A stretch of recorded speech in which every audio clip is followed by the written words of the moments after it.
Welcome to the Scene Snobs podcast. Welcome to the Scene Snobs podcast, everybody. I'm your host, Mick Manhattan, and we are here for another Tuesday night. It is part 2, or should I say side B of our mixtape. That's right, mixtape 4. We're having a good time with it. It is Heartbreak night. We did Love last week. You guys got to go back and check out that episode. It was a lot of fun. Tonight, we're going to be doing Heartbreak. It's going to be crazy. I've listened to a lot of Heartbreak over the last week, and it's gotten to me. But no, I've had a lot of fun doing this. It's so reinvigorating, looking at old songs again, kind of revisiting old stories, stuff like that. And it's just been such a good time talking to these guys, listening to their playlists and having just a great old time. So we have a great panel of guests tonight who are going to be on here sharing their stuff. We're going to do a couple more reviews, some more mixed movie picks.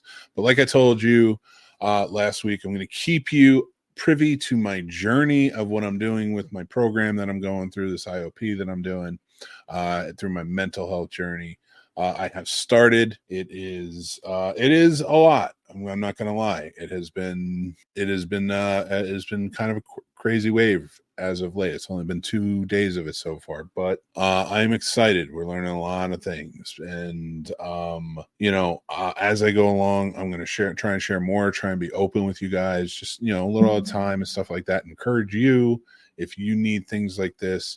Go down into the descriptions below. We have mental health resources and urge you guys to use them if you need them, or reach out if you need anything. We'll try and send more or help you research, or do what we can, or point you in the right direction of wherever we can. But we do have great guests here in order to bring them on. And tonight, as always, I have my trusty sidekick, if you will. Co-host is more apt. That is producer Paul. Welcome, sir. How you doing, Mick? Hey, buddy. How are you? I'm good. I'm glad to hear it's going well for you. You've been on my mind a lot, so glad to hear it's going good. I always appreciate you. I always appreciate having you on, man. And, you being here, and we're going to get into it a little bit later with our reviews, but let's bring on the other panelists, if you will, because I want to hear some of this music that we have going on. And we have Trevor back this week with us. Trevor, thanks for joining in. From Ambassador Radio and Media. I just want to make sure I say that so that way everything's linked below. Well, thank you so much for having me again. And also, Mick, it's wonderful that you're doing well. And also, I have to yet again point out that it is amazing courage to openly talk about your mental illness. So, for me, the bottom of my heart, what you're doing means a great deal, and it's amazing. So keep it up. Thank you. Thank you very much. I really appreciate that, man. Appreciate you. And our next guest, of course, he is no stranger to the show. He is a good friend, if you will, and you know him from Friday nights because he makes the best drinks around. That's the Master Shake, the Smasher, the Dasher, the Ready for the Flasher. How you doing, buddy? Dan the Man. Welcome. Going on, Mick. I think it's important to keep the conversation about mental health going forward, and I think it's always refreshing to see people willing to talk about it in an honest and earnest way. So appreciate it, man. Appreciate being on the show. I bummed I didn't get to join in last week. The education world just gets really crazy and busy. But I'm here this week for the B side, which tends to be my favorite anyway. There's an old adage. I used to be in record sales, but this has been around for years. And the old adage is when a band releases their first single, it's usually crummy, and the best thing is the B side. So, well, let's see what happens here. And we're yeah. Unlisted should be here soon. Our buddy Derek, he should be back soon. He was ushering the Rugrats to bed, so we will hopefully he'll be on soon. But we're gonna get started. And who kicked it off for us last week? So I'm gonna go with you, Paul. Because I here's the thing. I was like, I'll go last, but we were so close in ours. But I got a peek at yours this week, yes, and we are very different. Oh yes, we are. I know we are. So, and I love it. So I'm gonna have you go first this week because I really like what you put together. Awesome. So my breakups are messy. So it's a lot of emotions with me to get over someone. So a lot of these breakup songs or songs help me get over someone. First song on the list is going to be "The Speed of Pain" by Marilyn Manson. For me, that song's kind of dealing with my awful side of being kind of, it's all about me to be girl might get over me, whatever, but I'm always going to be there and she's going to miss me. So it's very much me trying to, I don't know, I'm something special. I don't know, I think I'm some shit. Second song is going to be "If You Want It." This is by Reliant K. This album is beautiful to me. It came out to me for one of my roughest breakups right as I joined the circus. So this album was playing nonstop. This album was beautiful because they were about to drop a completely different album. And then I believe the lead singer, who was a writer for them, had a bad breakup and wrote a whole new album, which was this. So it was kind of interesting because I've always wondered what the other album actually was because they never released it. But this one I think was perfect. Third song is going to be by Trey Songz. It's going to be "Unfortunate." Just speaks for itself because she moved on to somebody else and not him or me. "Runaway" by Kanye West. I will be the first to admit that many breakups have been due to me being full of myself or an asshole or self-sabotaging. So that song hits home for me perfectly.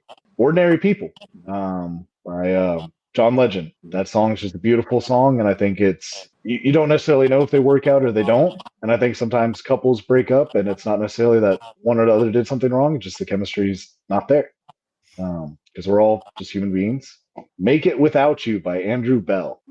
That song just reminds me of the day I left for the circus because the breakup I had at the time, of course, she had just found out that I was leaving, so she asked me not to go. But I was already packed up and on a train up to New York, so that song just hits home for all the right notes. "Mr. Brightside" by The Killers.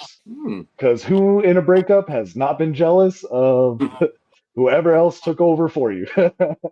To get over someone is "So Common, So Cheap" by Blood for Blood. They're screamo punk-ish type band from Boston. So you can imagine these songs are not for the lighthearted. So if you're trying to check out my list, keep in mind that one's pretty rough.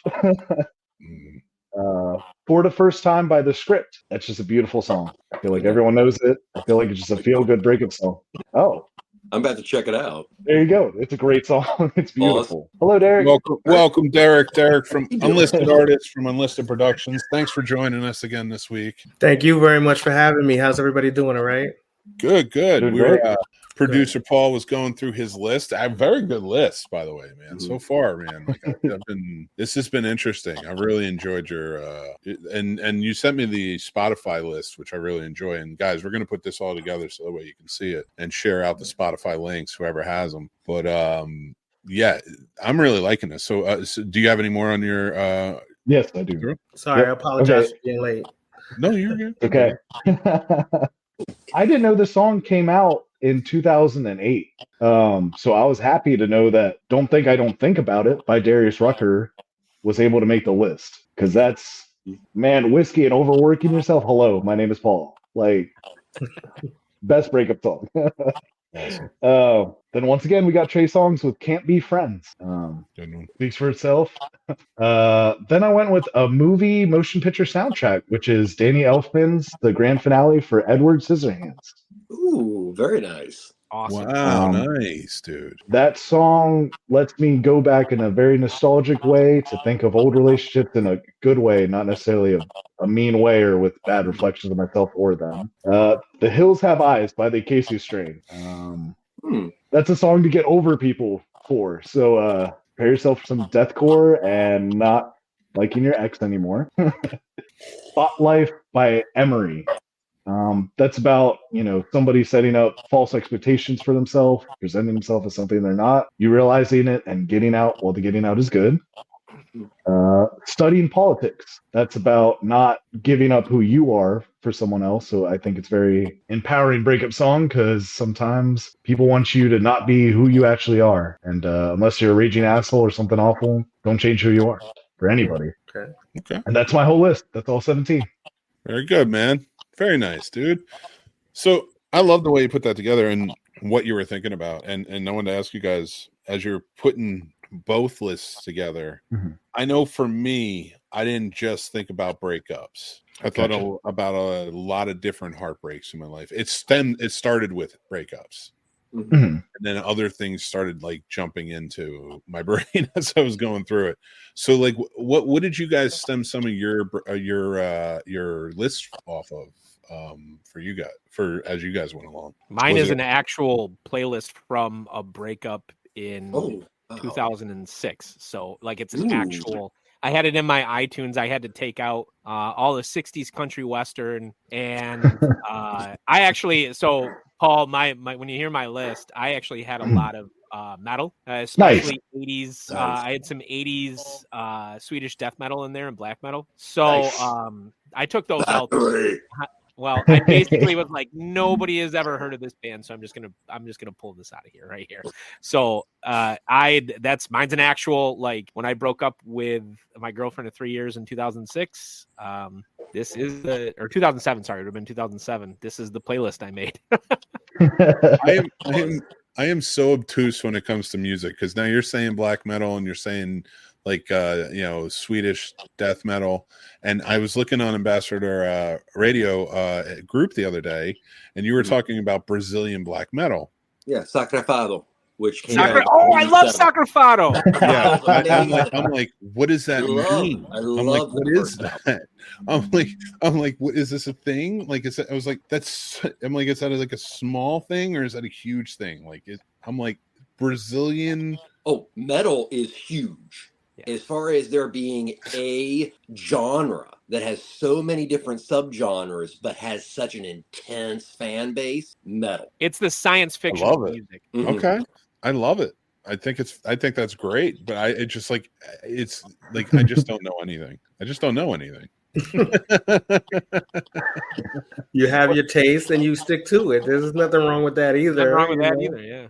I'm going to put a you know love what it is? song Like, on that is exactly 36 seconds long. I just look at people with better taste from outside the Italian restaurant, and I'm like, all right.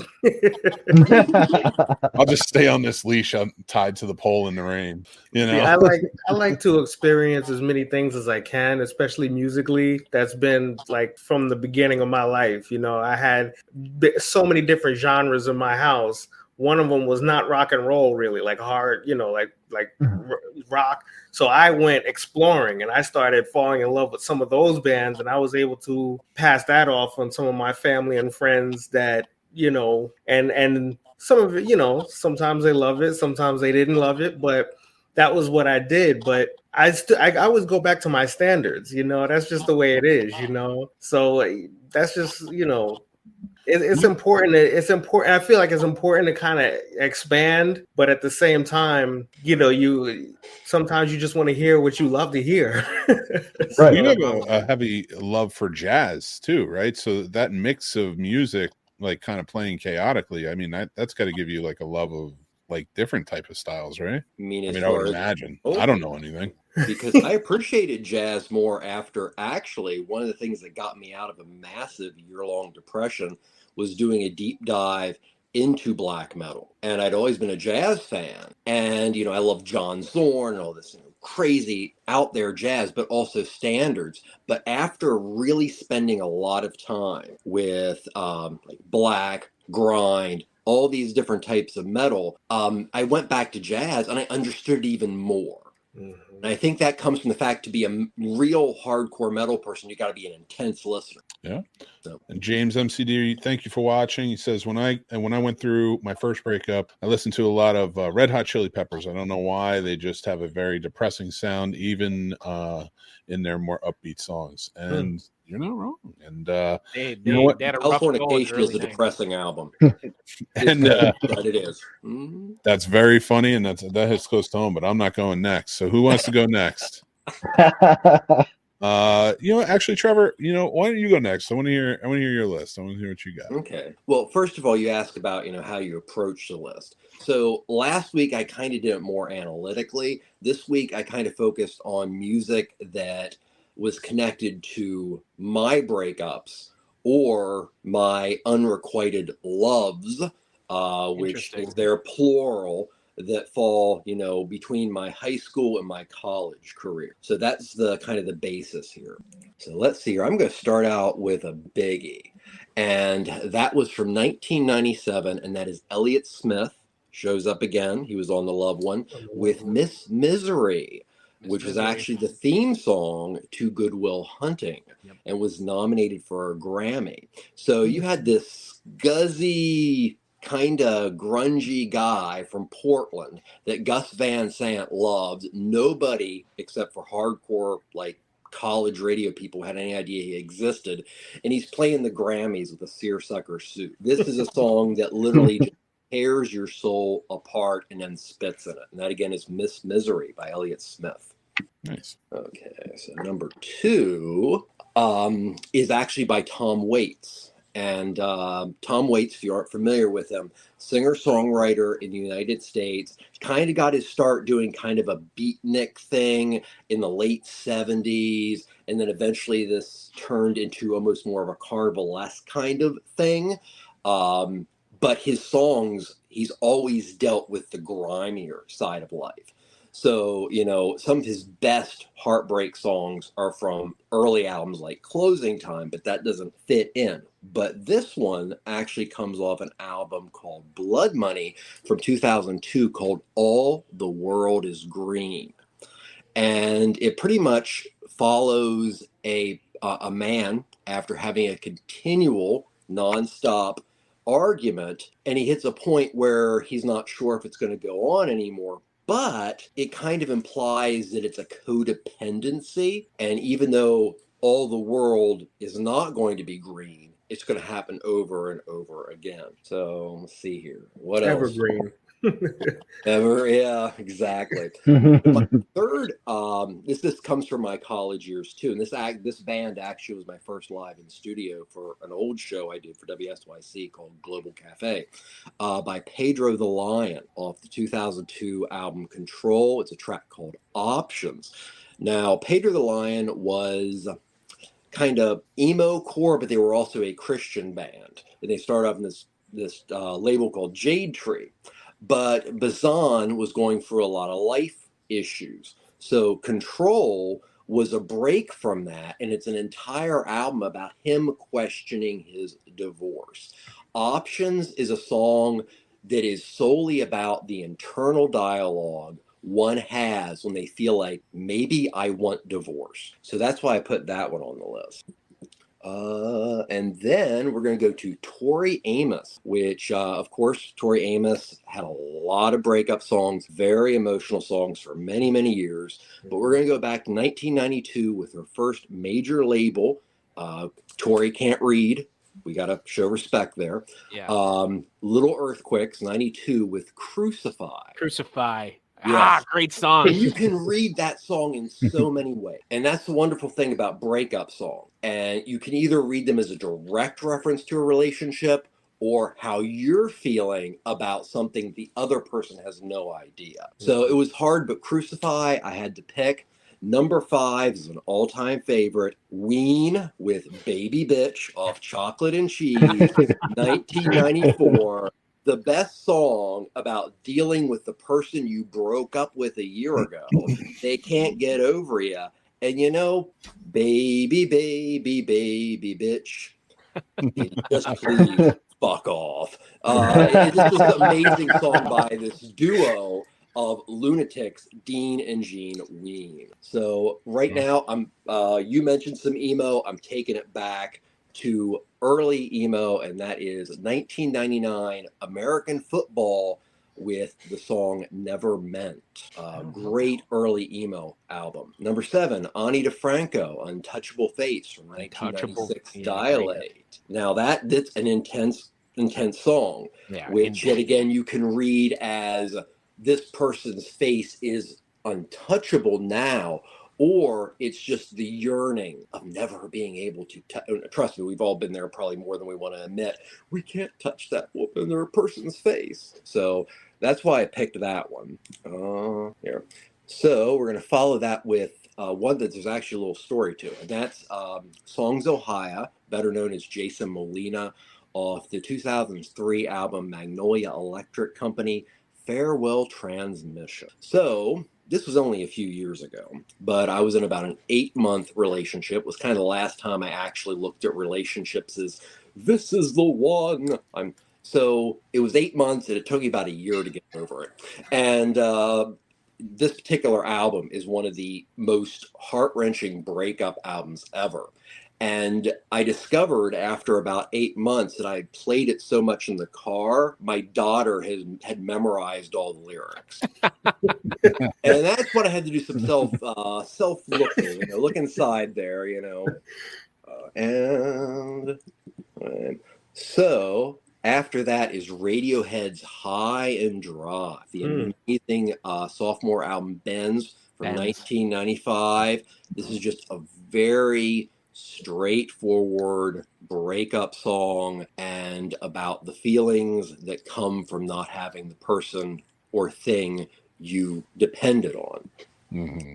I'm going to follow that up with the one that rides 8990, and that is 9 Inch Nails with Something I Can Never Have. Yeah, great This song. Unbelievable lyrics. It will tear you to shreds. Trevor, do you prefer the remixed version of that from Further Down the Spiral? No, I have to stick to the original. I'm pretty Okay, because I actually prefer the remix version. I like it. He plays it down tempo even more, and like has a little bit of reverb on the vocals, and like it's. I was such has a little bit more of a hurt feel on the remix. Yeah.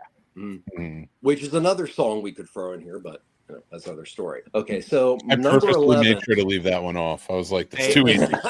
Too easy. So this is a British band called Tinderstick off their sophomore album called Tinderstick from 1995 with a song called Tiny Tears. And it is literally an orchestrated, just gorgeous song that is literally about nothing more than I have nothing more but tears based on what I have done to lead to this breakup. It also happened to be a song used at the end of one of the seasons of The Sopranos in correlation with him going to therapy. So it's a little tidbit there. I remember that. Yeah, it was fun stuff. Now, number 12 for me is I'm Trying to Break Your Heart by Wilco from that transformative album, Yankee Hotel Foxtrot. Yeah. And it just, the name alone says it all. Now, my number 13 is a very special dark thing. And it's by Steve Albini, the guy who produced the Nevermind album and many, many other commercial alternative albums, who is a musical lunatic from one of his bands called Shellac, from an album called 10,000 Hertz, spelled hurt as opposed to hurts, and it's called Prayer to God. And I'm just going to read a little bit here. Okay, where do I have it here? Okay. To the one true God above, here is my prayer. Not the first you've heard, but the first I've wrote. Not the first, but the others were a long time ago. There are two people here, and I want you to kill them. Her, she can go quietly, by disease or a blow, to the base of her neck, to where her necklaces close, where her garments come together, where I used to lay my face. That's where you ought to kill her, in that particular place, and you don't even want to know what he does to the other guy. So that is the song that I'm ending with. The nastiest breakup song I've ever heard. Wow. All right, damn. Yeah. You guys are getting dark. Trevor. That's awesome. All right. Let's keep going. So Derek, you want to go next? Sure. I'd love to. These heartbreak songs, like last week, it was like, yeah, let's go. I want to go. Yeah. Yeah, no, this is. No, I I'm did- thoroughly enjoying it. We'll start passing Xanax out here soon. So. Mine was I made a list based on different types of heartbreak, not necessarily a breakup, but definitely I did stick to R&B. That's my go-to when I did it with the love and I did it with this, but I feel like that the slow person screaming their heart out is where I want to be when I am, in a heartbreak situation. So that's why I went for the most part. But I have a pretty, a pretty good list here, I feel, of what I would listen to in a heartbreak situation. Hopefully that I never have to go through again. So one of the first song I thought of actually was November Rain. Ooh. Great song. Now This is a that good song, song. is not necessarily about. I mean, we all know what the songs, what the lyrics are, and the imagery was very powerful. But even without the imagery, I just feel like the way I feel like he's really spilling his guts about how he feels, and I love that. I love like a story being told about how miserable somebody is. That's that's what moved me the most. Probably It's as emo as they ever got. yeah. Oh yeah. And there's actually different versions popping up, not different versions, different live performances that are popping up all over the place. I saw one that they did in Tokyo, I believe, recently, and I was blown away by how good it was. He plays the piano and stuff at the beginning, and it just made it even further down into the hole of emotion. So anybody go check that out.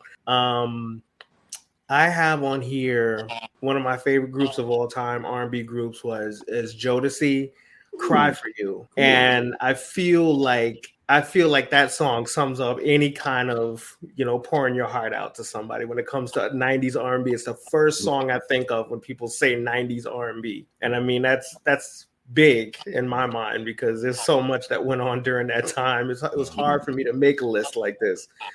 So I just try to think of the ones that stand out to me the most and just roll with those. Another one I have here is song "Not Gonna Cry" by Mary J. Blige. And that song I love so much. To me, I mean, I liked Mary J. Blige before that, but that song is the one that really kind of solidified her as a real, like an R&B singer. When she did something that I feel like she's probably one of the only people out there that could do, because Real Love and You Remind Me, all those are great, but this one hit me in my heart. And I can, the story that she tells with that song is just really something powerful, I feel. That was almost on my list. Well, that was on my big list, but that wasn't on my final. The shortened ultimate, yeah. Mm-hmm. Just a really beautiful song. Yeah, I love that. I have to say this, that I hope that she's not forgotten like a lot of people, because in my opinion, she was the 1990s equivalent to Aretha Franklin. Oh, yeah. And I think she should be remembered that way and not be a, side note in R&B. Right. I think the problem is that Mariah Carey's star was bigger in that time. She also sounded like she was killing a cat too. No, I agree. There's no argument. Well, you know what? Actually, there was I can't remember the name of the song I was listening to back in the early '90s. Though Mariah Carey, she was good. She was good, but later, Anyway, please proceed. So I feel like she was. I disagree 100%, but okay. I feel like she was always feeling like she was in competition with people when she already kind of had her thing, when I remember that time when she came to a stage and said, my instrument is my voice or something like that. She said, just because I'm not sitting behind a piano. And I was thinking, no, don't do it, Mariah. Do you guys know that Mariah Carey in I think it was 97, Butch Vig produced a grunge album for her. Really? Can one find this? One can definitely find this on the internet. I'm pretty sure it was Butch Vig. Don't quote me on the producer, but I'm pretty sure it was. Wow. He did everything in the 90s, so I mean, he was everywhere. But she made a grunge album. Okay. See, that's the type of thing. I'm so sorry, Derek. I'm not stealing your thunder. I'm a huge Mariah Carey fan. She's a top 5 singer for me. I was dying inside when you guys were saying it, and I'm sorry. I'll shut up now. No, I'm dying to hear that. Like I said, expanding. I think want to hear that. Linked. I know I do. Oh my God. Okay. What else do we have here? Oh, Nothing Compares to You. Oh, can't have. I mean, I could sing that song on my happiest day. But it also reminds me of just a heartbreak, just losing, the person just walking out your life, whatever. All the flowers that you planted in the backyard are all gone, all died when you went away. There's nothing there's nothing that says break up like that, as far as a simple way of putting it. Like nothing is going right now in my life. So I love that song so much. And actually it could be Sinead O'Connor and Prince, because Prince had released a version. I think it was 90. I think I had 94 that he came out with a version. 78. He released it in in the 2000s. Because he wrote it back then and he gave it to her. But Chris Cornell did an acoustic version of it too. It's very good. Oh, I think I've heard that. Yeah. Reason number 1 million why Chris Cornell is the greatest male rock vocalist of all time. Listen, calm down. All right. Okay. I have another one, which was a duet with two groups. It's a little on the cheesy side, but I love the writing in it, and I love the performance in it. They're not a bunch of powerhouse singers, but have All Cried Out by Allure featuring 112. And I was listening to that the other day, and they talked about Mariah Carey speaking of Mariah Carey, having something to do with that song. And when you listen to it, you can actually hear Mariah in the background and some of the background vocals. If you listen toward the end, and I was floored by that I had listened to the song a million times and never really had I never picked up on that. So I thought that was cool, but I love the writing of it. I think it's really good. Now that's not even they're not the originators of that song, but I think this version sounds more, taps more into the emotion that I would look for in a heartbreak song.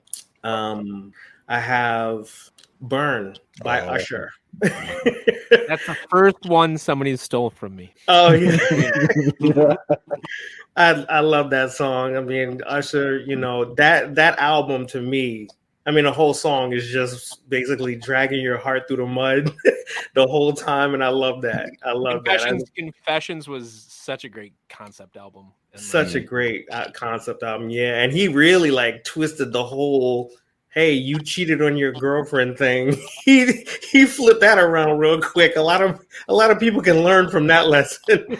I mean, everybody was looking at him like, you're the worst person on the planet, but I am gonna go run and get your album right now. It's damn good. That was great. And then having that to think of while you're listening to the album made it even more, impressive, because he really laid it out there. So I love that.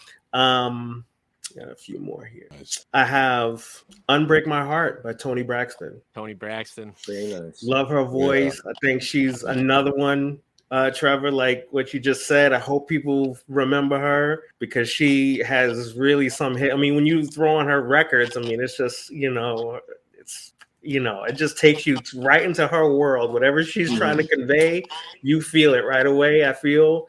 And Tyson Beckford. Good one. Wow. All right. I have Before I Let You Go by Blackstreet. It's not their most famous song, but to me that's the song that if I only could listen to that. And then they have, Don't Leave, which is another classic one, but that wasn't in the vibe of what I was going for.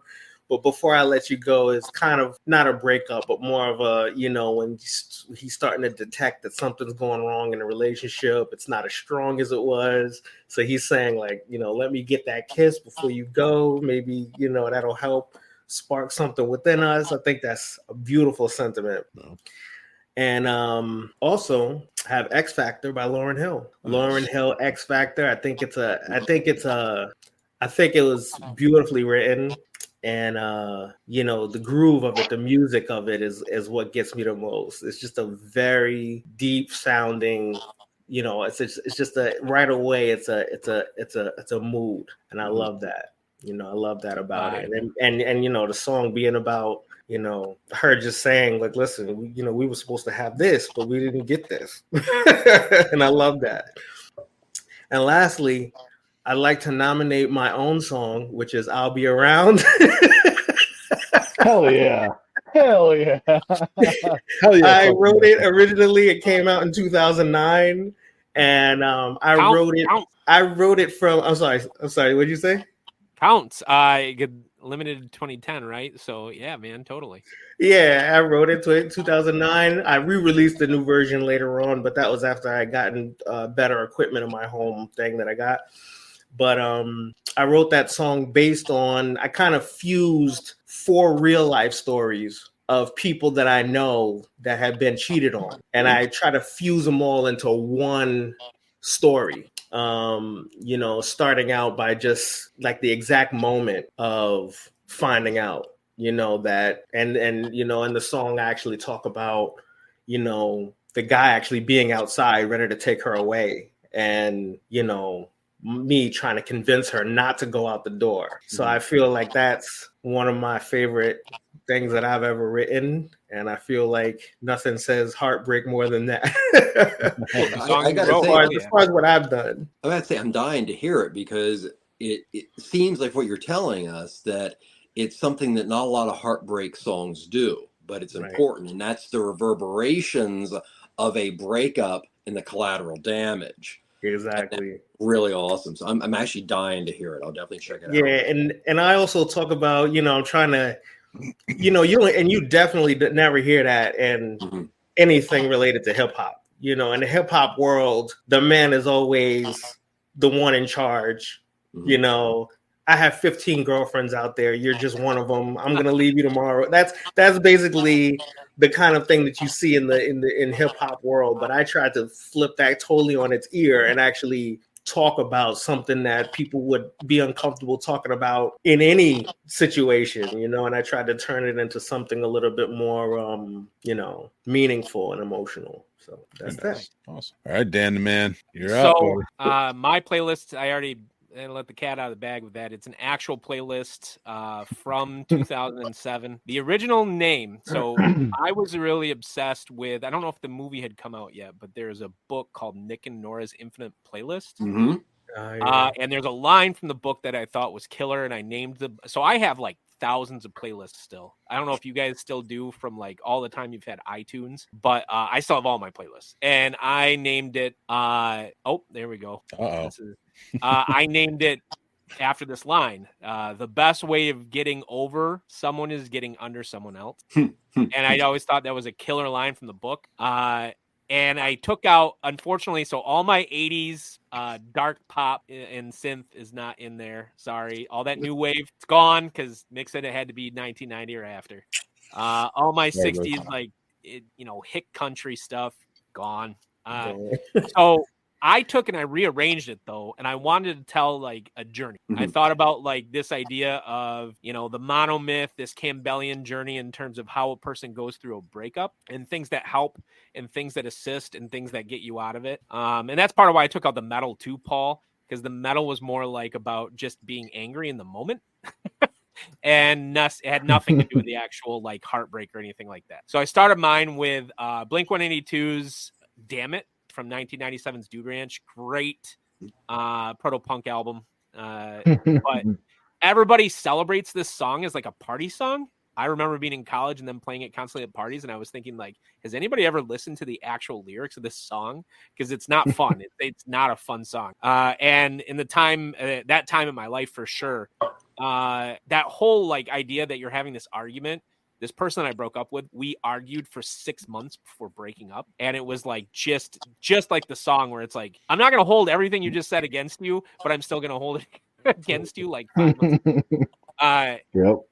Second one is the ultimate dude breakup song, I think, of all time, other than anything by Ronnie James Dio. And that's Linkin Park's In the End from 2000's Hybrid Theory. It's like Taylor Swift for dudes if you look at the lyrics.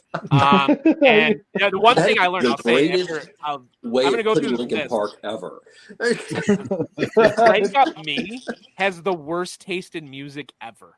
That was my first like, I listened to some really terrible songs. So wait, does that make Jay-Z Kendrick Lamar? Because Kendrick just has performed with Taylor Swift before. Oh my God. 3 comes Derek knew what I from was talking about. Natalie Imbruglia's Left of the Middle from 1997. An underrated pop album, in my opinion. That and Dido's No Angel from 1999. If you want to Another check out really 90s good pop, one. yeah. Yeah. But Torn, I know the video and everything like that was sexy. The lyrics of that song were like, they always spoke to me when I was in a breakup, and it's the kind of thing that, like, you know, I think somebody said that. I think Trevor, you might, or Derek, maybe you said it. Derek said it. Like, hopefully this never happens again. I mean, I've been married to my wife for 10 years and, 13 years together. Like, hopefully this is not a playlist I have to bust out again, because I'm just going to be equally embarrassed about it next time.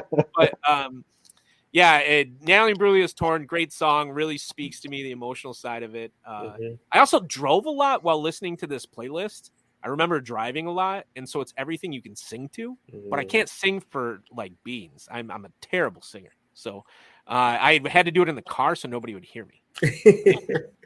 No Doubt's Don't Speak, from Tragic Kingdom, phenomenal album, and the idea of, like, still having to share this space with somebody. Because early on when it was like a 6-month breakup. It really was. I'm not singing it. Stop.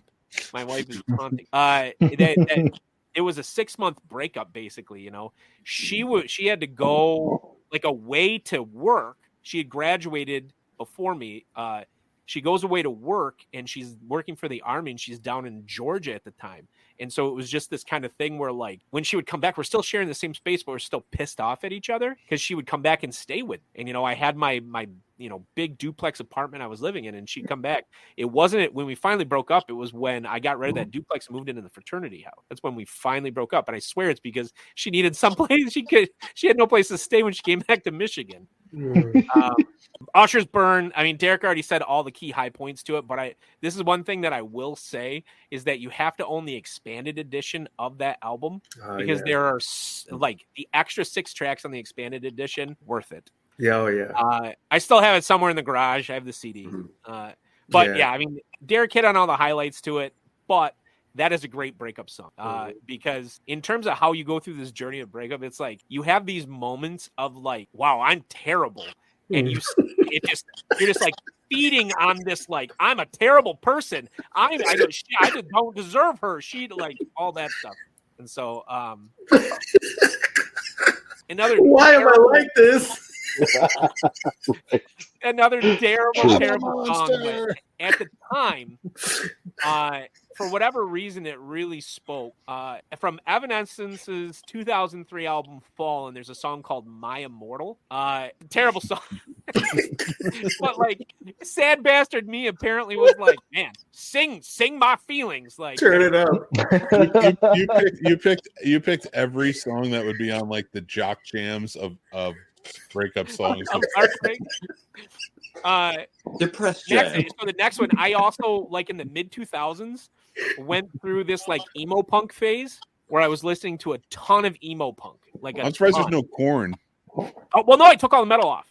I took all the metal off. So My Chemical Romance's Black Parade from 2006 is probably the best example of this emo punk era that I could even think of. And the song I Don't Love You from that, I mean, it's a little too on the nail, but again, I would drive around singing this song, and it's like when you're transcending out of that, like, because again, I went back to this idea of the monomyth, the Campbellian monomyth. The low point for me was like My Immortal. I'm never going to get over this. I'm going to be burdened by this breakup till the end of the universe. And it wasn't until I stopped to realize, like, I'm not into you anymore, that you start transcending out of that ending point, and you can start lifting yourself out of the hole, so to speak. Then comes another, emo punk from Under the Cork Tree. Fall Out Boy's 2005 album is a song it's an album full of breakup songs, and there are other ones that are on there as well as like their album that came out afterwards. I think in 2007. Thanks for the Memories, but that wasn't on this playlist, so I'm skipping that one. I Slept With Someone and Fall Out Boy, and all I got was this stupid song written about me. I used to write furiously. I've probably written, I don't know, let's call it 10,000 poems in my life. And I remember her texting me and saying she found like a box in her apartment of all of the stuff that I had written her. And all I texted back was like, yeah, you dated me for 3 years and all you got was a box full of memories. And like, wow. At that point, I was over it. I was like, man, why are you texting me? Leave me alone. But she was just like dragging it on. Here's a box to dredge to. You know? Yeah, like So don't go it's like, fishing for boots if you don't want to get mud. Next up is continuing with the we're transitioning out into this Panic at the Disco's 2005 album of Fever You Can't Sweat Out. I know it's like polarizing among fans, but Nails for Breakfast, Tax for Snacks is a great breakup song about like just doing the things that you need to do to just get past something, like to get over it. And I remember like going through my apartment when I moved to my fraternity house and finding so much of her stuff that I could have just like kept. And I was like, no. And I was just like, chuck, just throwing stuff out. I gave her couches away that she had given me when she moved to Georgia. And like 6 months later, like way after the breakup, do you still have my couches? No, I gave them to your sorority sisters. So, penultimate song. Now, this is, everybody has this moment when they're a hero's journey, right? They're transitioning out. You're getting over them. You're like, I'm over it. Everybody has that last moment of like, wait a second. And we went on one more date. This is a true story. We went on one more date. And I remember listening to this album on the way home from that date. Okay. Yes, it's a song about like, I'm like, what is this? so we go on this last date. Hey, George. And this is like way after the breakup. It's probably 3 months after the breakup. Michelle Branch's Spirit Room is a great album from 2001, by the way. It's a phenomenal album. And I think she's an underrated artist. Very underrated. Yeah, I agree. Goodbye to You, but the unplugged version is the necessary one. Okay. And I was having this moment when we were driving home, like, are we going to get back together? And then I remembered why we broke up. And I was like, no. Which brings me to my last song. And this was always my breakup song. Like, and this dates all the way back to like when I first started dating in 7th and 8th grade. Foo Fighters' Best of You. And it's a song that twofold. I mean, we're getting to the end of the hero's journey, right? And you come out to the other side, this Campbellian monomyth, you're a changed person, okay? And the best part of that song is that people tend to only remember the high points of relationships. And it points that out. Like, there were low points and high points. And you got the best of me at times, but I'm going to move on because you've probably forgotten about the worst. And that was like, I mean, that was always my breakup song. And it kind of brings me out of that Campbellian journey. Only 11 songs, but it's a real playlist from 2007. I thought that was pretty cool. And my little journey of mostly terrible music that apparently I love to drive around and sing to right after that. Great list. Guys, I like the stories that go along with each song too. I like that. That's good because you picture it. I was so happy to hear these too. I was so happy with these lists and the stories that came with them and learning so much about this stuff. So I couldn't have asked for better. I really appreciate this, guys. And I know some of you have some stuff going on afterwards. I did let Sturdy know, and but let's if you'll indulge me just a little bit, and then with my list, and then I'll have some of you guys sign off before we go to our outro. But and guys, make sure you like, follow, and subscribe. And subscribe and hit that bell and stuff so you know when more shows like this come up. But if you guys are ready, I'm gonna throw out my list. This is it's a bit autobiographical. I put a lot of thought into this one. So this one kicks it off. This is my big one. Derek knows. Derek's been there. My Unrequited Love. I'm not going to name any names. So this was boy meets girl. Girl loved boy. Boy liked girl. Boy hurt girl. Girl moved on. Boy realized he loved girl. Boy chased girl and had a great life because of it. I didn't get her. We were friends. Still are friendly, but didn't get her. But in the chase, I lived a great life. And so I chose Love is a Losing Game by Amy Winehouse to kick this off, because I loved her very much, still do. I always have loving feelings for her, but it was always going to be a losing game. And that's why I chose this to kick this off, because this mixtape is a journey for me. It's a heartbreak, but it's bittersweet though.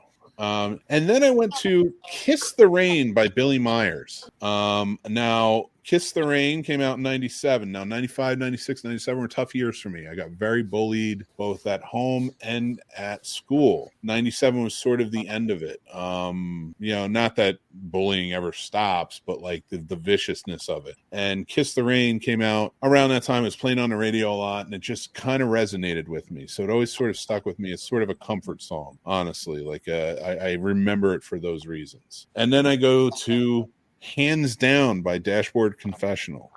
Nice. The OG. This song reminds me, it didn't come out at this time, but it reminds me of my friend group from high school and sort of like that, sort of interdating that kind of went on. Not me. I was always sort of like on the outside of it, but sort of like how we always did that. And, my crushes and my rejections and all of that sort of my life at that time. You know what I mean? So like that song always sort of reminds me of that group, of that time. So then we go on to Stay by Lisa Loeb. Oh, wow. Mm-hmm. And this is, I'm not going to get too deep into this, but this is for the woman that I lost my virginity to. So that's as far as I will go with that. Damn it. Robbed. Yeah, well, that one I'm saving for 5,000 subscribers. You get that one. That's a good. We'll be on Patreon. Will you put it on Patreon? Probably that'll be the great reveal on Patreon. It's worth it. Don't Speak by No Doubt. No doubt. Yeah. Now, why is this on here? I don't have a particular story or person that this has anything to do with, but it is one of those songs that is just like, it's part of my growing up. It's part of my generation. Like in high school, when that came out, that was like that. And I think Sublime's, I can't think of the name of their Wrong Way? Song. No, not Wrong Way. Their biggest song. What I got? Santeria is probably their biggest song. Freedom. I'm not saying their best song. I didn't say their best song. I'd argue their biggest song, though, radio wise. Stuff like. No, I didn't say best song. I just questioned, is there one? But just let that alone. No, but it was those sounds of that time, is what I'm Listen, saying. Mick ain't got no crystal ball, Trevor. I ain't got no crystal ball, and if he had $1 million, he would have already spent it all. Anyway, that's not on my list. Anyway, that's why I was there. But then I'm getting back to the idea of it. So Scar Tissue, Red Hot Chili Peppers. Oh, nice. Here's why. Mm-hmm. Here's the Heartbreak. That song reminds me of being bullied. Mm-hmm. All the scars that carried around from being bullied and like just abused and stuff like that. So that's what that sticks to me. Mr. Brightside by the Killers reminds me. What? Paul stole one and I stole one. Yep. It reminds me of prom. And there you go. I had a not particularly great prom. So it was kind of a bit of a bummer. So that reminds me of that. Adam's Song by Blink-182. Damn. Heartbreak of friends who have committed suicide. So Nothing Man by Pearl Jam. Oh, good. Oh, yeah. That was very, very good album. That was one that stuck with me quite a bit when I was down, depressed. I felt that song. I still will. Like that song really resonates with me, especially during Heartbreak. All the way through, even to my wife and I, that's that there's no secret of that, but we've separated. So even then listening to that song, it resonates, so, but Good Charlotte, My Bloody Valentine. Oh, wow. Here's why. Heartbreak song because it's a friend of mine wrote a movie when we were in college about a heartbreak that turned deadly. And it's the first movie I ever UPM'd and realized I want to be a producer on. So it's not a heartbreaking story, but it revolved around heartbreak. Mm-hmm. So I wanted to add it. Screaming Infidelities by Dashboard Confessional. Dashboard Confessional. Wow, Dashboard Confessional. Florida nights, singing this at the top of our lungs, just having a good times, man. Going to the beach or something. This was just, thinking about, past heartbreak, stuff like that. you are releasing all of that heartbreak and those tensions when you are His singing. voice too. His voice, like even it doesn't matter. I don't think what he's singing. It's just something about his voice that just kind of has pain in it to me, anyway. Yep. Oh, 100% agree, man. Mm-hmm. And it's still like I listen to these songs like all the way up, like and a bunch of others, but like this where they're still making me feel it. How to Save a Life by The Fray, but because and I like The Fray, but this one in particular, I think it's overplayed quite a bit. But at the time it came out, it reminds me of somebody I cared about very much that I lost to drug addiction. So the heartbreak, of course, is where that lies. Heartbeats by Jose Gonzalez. Oh, I love Jose Gonzalez. I don't know that one. Yeah, he's a good. Another one is was Stay Alive is a good one, isn't it? But that's out of the but Jose Gonzalez is very good. You should listen, check him out. Yep, and his band Junip also, both phenomenal.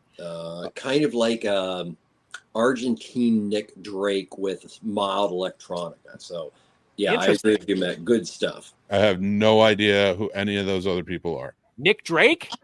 Nick Drake? Like Drake? No, Like- no, not Drake. Like Pink Moon? Pink. I am surface level. Like I like Jose. This is probably as deep as I've gotten. Cut, man.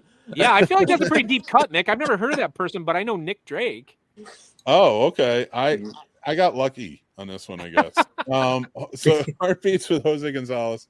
I loved the woman before I met my wife. I loved her. We weren't in love, but I loved her.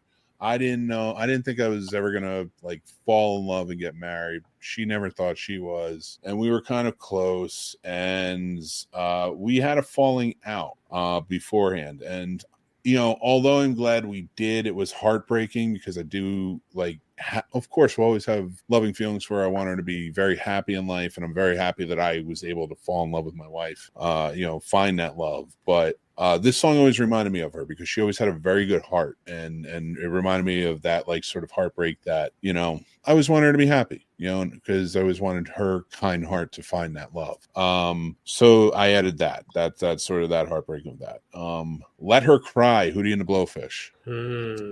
When I was going through my separation, this was one I thought about a lot because I knew I wanted to be there to comfort my wife, but I knew she also needed the space. So Let Her Cry was one where I was like, and she knew she needed that too. So like, and afterwards when we came back together, I told her that. So like that was one that like I'll listen to, and that reminds me. So like it was a heartbreaking time, but it came back together with some beauty to it. And a new thing to bond over too. Yeah, absolutely. The Last Temptation by Corey Glover and Vice. This is this might be a very deep cut. This is a very indie song. I'll send you the link so you can listen to it. Corey Glover from Living Color. That's right. Yeah, Yeah, I thought that was it. Yeah. He had a band called Vice, mostly just East Coast stuff back in the day. This is one of my favorite songs. Derek, you might have back in the day. I might have played it for you. It's a beautiful, heartbreaking song, and I love it. But it reminds me. It came out a long time ago, and it reminds me of like Derek and our other friends, like that core group that I just miss, and that youngness, which leads me into the last song, "When You Were Young" by The Killers, which came out in 2006 when I left for college in Florida, and to me, that's when things really changed. Because I moved around a lot, state to state, all over the place, officially settled in Virginia after a time, and it never really felt the same after that again. I don't think any of us have ever really been in the same room, and it's just, that's heartbreaking to me. I'm just really glad you didn't say photograph. Oh, that's my last one. If you had said photograph, I might have micked myself. There would be no Nickelback on my list. The number of friends that sent me that song when that came out, and I absolutely despise Nickelback. Despise balls thinking about. So I'm so glad you didn't say that, Mick. That was not that didn't even come into. That didn't even come into my brain at any point. At no point did Nickelback enter the fold. So it came into the fold for Paul, I say, a little bit. Oh, it did? It did. Because one of my dearest friends is obsessed with Nickelback, so that reminds me of high school because he'd always fucking play it if you gave him that aux cord. So Oh god, it just Love always makes me think of the high school times. You know, I'm not saying it's a good song by any fucking means, but It it reminds almost you. made that list. Yeah. Sometimes a bad song can Yeah. bring you to a place of nostalgia that's good, but you Yep. know, Listen, you I don't have choose to 11 play it, really but then when bad you hear it, it brings you to a good place. So He's still obsessed. He saw them twice last year. He flew to Vegas to see them, came right back and saw them in Charlotte like 2 days later. flew to Vegas. He flew to Vegas just to turn around. I don't even Just want to, yeah. There was probably room on their I plane gotta for give him. him props. He's a hardcore fan. I mean, Listen, it is everybody's got Nickelback, but I guess every Everybody's got band their needs geek. some love. I guess. I guess. Like it's just so sad. It's like at that point I want to put it on my list. Like the most heartbreaking song is like Photographed by Nickelback because of Paul's friend. I feel bad for him. I have heartbreak for him.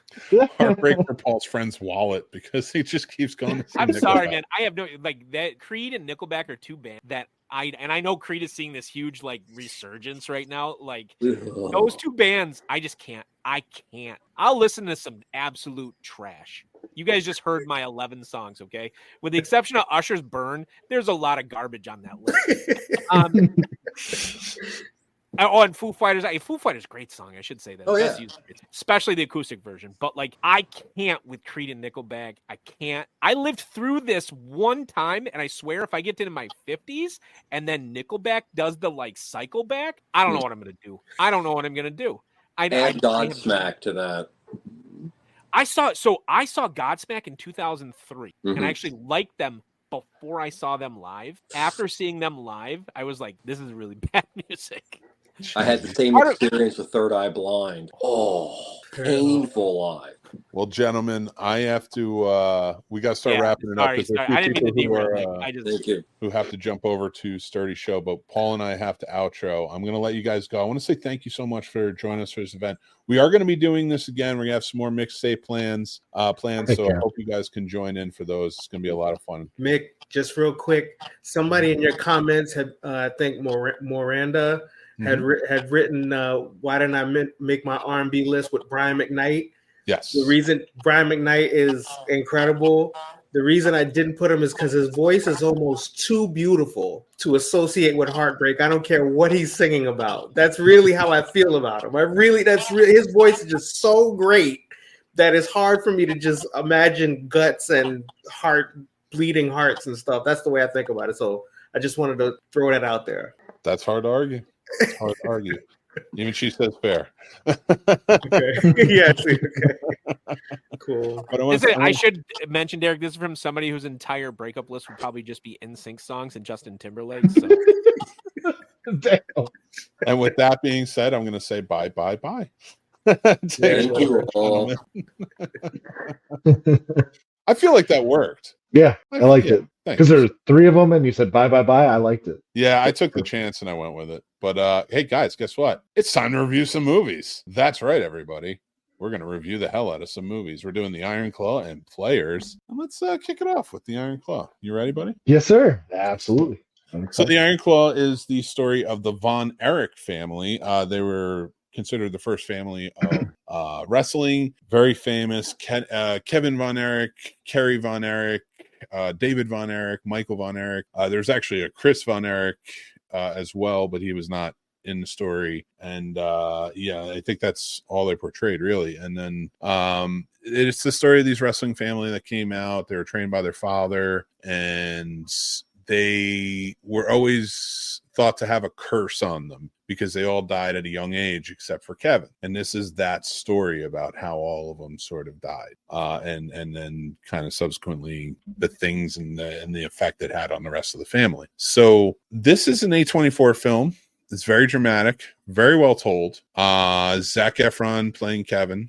I really, really enjoyed this movie. And James says that it's a crime that it didn't get nominated. I think it should have been nominated for Best Picture. I do agree. I don't know that anyone other than Zac Efron needed to be nominated for a Best Actor, if any. And the best actors that are nominated already, I think do outshine Zac Efron. So I don't think it was robbed in any other way than it would have been a good Best Picture nominee.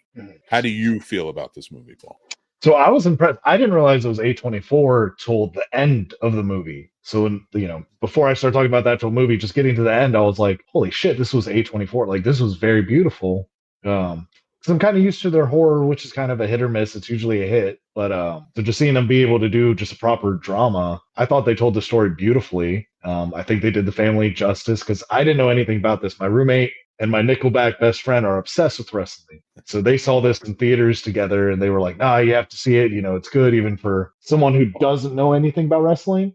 They were like, you will enjoy it and it makes sense. And they do explain what's going on. And so I waited to see it at home. And I will say, as someone that's not, I know Hulk Hogan, I might know Ric Flair, like I know the big names kind of, but I know nothing past that. So I thoroughly enjoyed it as much as you could because, the true story of what happened to all of them, that's awful. Like it broke my heart. Like I was like, God damn, man. Like I had to look it up just because I was like, this can't be true. Like now we're down to, this brother being gone and now this one. I'm like, no, they're just trying to like lay it on thick. And I'm like, holy shit. And like you said, they left out one and I'm like, well, fuck, man. And they left one out for effect of they thought it would be too depressing because that would be 3 suicides in a row. Right. And like they didn't want to be too depressing on it. And I got that. And it was the only thing I wonder, and I wish I could find out more information. I haven't yet. And I have been trying to do more research is Kerry, the one that Jeremy Allen White played. He was married and had kids because his daughter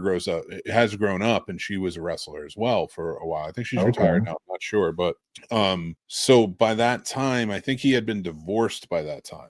But they never made mention of him having a family. But I think it was, and he had a couple of arrests, which I don't care if you mention the arrests or not, because I get maybe not wanting to sully his name or anything like that. That's fine. Right. I get that. But I wonder why the family wasn't mentioned, because at least it would have added some context of maybe not him leaving the WWE is why or WWF why he's depressed, but losing his family, like that sort of situation. So I just didn't quite grasp that or I would like to maybe learn more about how come they left that part out. And I'll say no, I was just James saying I knew nothing about the family, so I was expecting a standard rise and fall type biopic, but I was not expecting the fall. Yeah, this was this is a tough story. I knew going in, I warned my wife too. I was like, this is not an easy story. I was like, all but one, go. I was right. Like, all but one, and even like in the beginning, I was like, because I knew like one passed away real young in the beginning too. Yeah. Like I knew it was like all, and I told her, I was like, at the end, I was like, but Kevin has like a family of like 25 people now. I was like, and he's leading like a happy life. I do love how the ending kind of plays out for both of them, for all of them, I should say, for everyone. Even the father sort of gets his comeuppance in it. It's just a really well told story, and Zac Efron, I think, deserves a lot of credit. Everyone deserves credit for their performances. Right. Absolutely. The physicalness, just everything they did just to get in shape for this movie. I was thoroughly impressed. When I first saw Zac Efron, I was like, it's got to be a bodysuit. Let me look it up. And I was like, oh no, he put on the pounds. Like he did it to get in shape for that. And I mean, he's no joke body wise. Normally, but to bulk up like he did for this, I was like, holy shit, dude. Like, good on you. Like, you were dedicated. All of them were dedicated to fit the roles and look almost identical to Natural Brothers, which I thought was really cool. Yeah, they did such a great job, and they looked very similar. The only thing I would argue is that that Kerry, who Jeremy Allen White played, was a bit taller than Kevin, I think.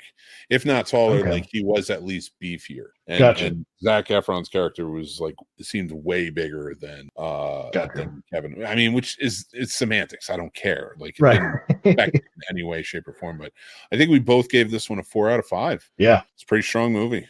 It definitely is still approval. Go see this movie. The Iron Claw was a great story of a tragic family dynasty of American wrestling. And I explained this. Sorry. No, I was just going to say, as far as I recommend movies for Iron Claw, when my family was asking what I thought about this for certain family members, I was like, well, I know you watch Virgin Suicides and you did enjoy that movie. I was like, this one kind of has the same overall feeling about it. Granted, Virgin Suicides isn't the Iron Claw or like this whole true story, but if that's the kind of vibe you're going for, this one fulfills that vibe as far as that goes. Yeah, it's definitely awesome. It's a tragedy, man. Yeah, you're I'm right up there. I agree. And then then we go a little bit lighter for we figured new for Valentine's Day we'd watch Players. Because if you're going to have a movie about players in this day and age, woke central, it's got to be a movie like this, where a bunch of journalists, I guess, they work for a newspaper. Yeah. I don't know what's happening. I don't even know what year it is. In this movie, she's a sports columnist for a newspaper. They all work for a newspaper. You can tell already how I feel about this movie.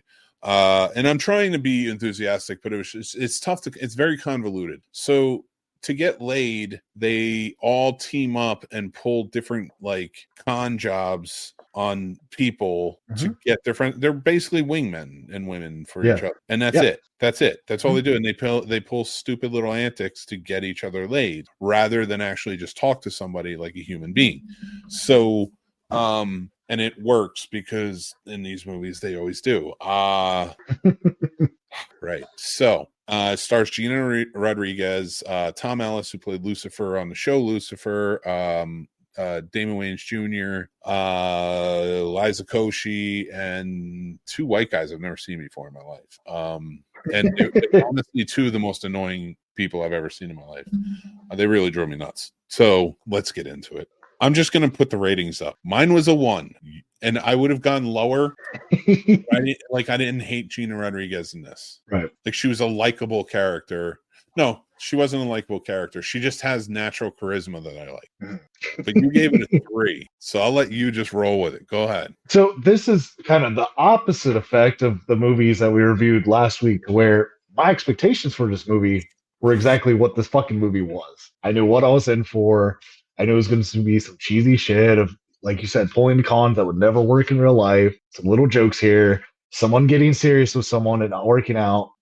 So I thought it was exactly what it was. I really have a soft spot for Damian Jr. I'm not gonna lie. I like the roles he plays. I like him. I like him a lot. Yeah. I thought this movie, I gave it a 3 because I thought it's exactly what its wheelhouse was.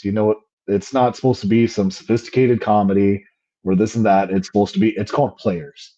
You know what you're in for. It's going to be about players doing dumb shit. I don't know. To me, it was just exactly what it was. So I at least gave it a 3 because I don't think it disappointed for what it was in the category it was supposed to be in. I think this is drivel that was puked on paper by ChatGPT probably. And it's everything that was ever wrong with rom-coms that we now know that ever but what they did was they gender swapped and they just made Jake Ryan an asshole. Yeah. They made Jake Ryan an asshole rather than a nice guy who comes with the cake at the end. At the end, he just doesn't like and so oh my God. And she ends up with Ducky. I hate this fucking movie. I mean, I'm not sitting here like I love it. Like I still wouldn't be telling people you've got to watch this new Netflix movie. Like, but no, it's 16 Candles and Pretty in Pink, but it's 16 Candles story with more Molly Ringwald from 16 Candles, but with fucking what's his name instead of Jake Ryan? What's his name? David Spade's character from Pretty in Pink as the guy she's chasing. Right. And instead of Michael, this movie sucks. This movie's terrible. This movie is terrible. I wish I could give it a 0. I just don't do that. There are people who worked on this thing, and they did put work into it. And actually, at least I kind of can appreciate the fact that that the Yankees are in it, and I like the Yankees. That's it. We can start off just because of that. My fault. You just remind me of that. Yeah. The score off. All right, listen. Well, that's our ratings for players. Watch it or don't watch it. That's Don't your watch it. eyes. You know, good luck. Anyway, mixed movie pick for this week comes from 1997. And we've been talking about it quite a bit, mafia movies. And I think this one is an underrated gem. It is Donnie Brasco from 1997. I don't know if a lot of people have seen this. If you have, maybe watch it again. But, you know, it doesn't, I think it goes untalked about a lot and when we're talking about gangster or mafia movies. It's a fantastic movie. I urge everyone to go check it out if you haven't, and especially for that time period. I think it had a lot of influence on like what The Sopranos getting ready to come out and things like that, you know. And yeah, it's a terrific movie. So I want to thank all our guests tonight. Go check them out. All their links are down below. Trevor from Ambassador Radio and Media, fantastic. Thank you for your list for the last 2 weeks coming on for Love and Heartbreak. Derek from Unlisted Artist from Unlisted Productions. Thank you so much for coming on for both your lists for both weeks. Master Shake Dan, who you can check out 8 p.m. for Master Shake's mixology. Master Shake's moderately entertaining mixology minutes every Friday night here on the Scene Snobs channel. He's going to be making a new drink and then he'll be joining me on the Outcast afterwards. Hopefully you can join in too. Paul, we're going to have Dave Kerr on this weekend. It's going to be a lot of fun. And yeah, it's going to be a great time. I want to thank you, Paul, for being there. As always, you're a great dude. Always have a fun time with you. And thank you all for joining in the comments and watching or listening. You guys are all awesome. Yeah, make sure to check out our affiliates down below. You know, if you have anything you want to throw out, next week we have Jesse Green. He's joining us again. We're going to be talking some fun stuff. So yeah, let's get into it. Make sure to be kind to each other. Make sure to stay classy. Make sure to take care of yourselves because that's important. And until next time, I'm Mick Manhattan, and that's producer Paul, and we'll talk to you soon. Take care.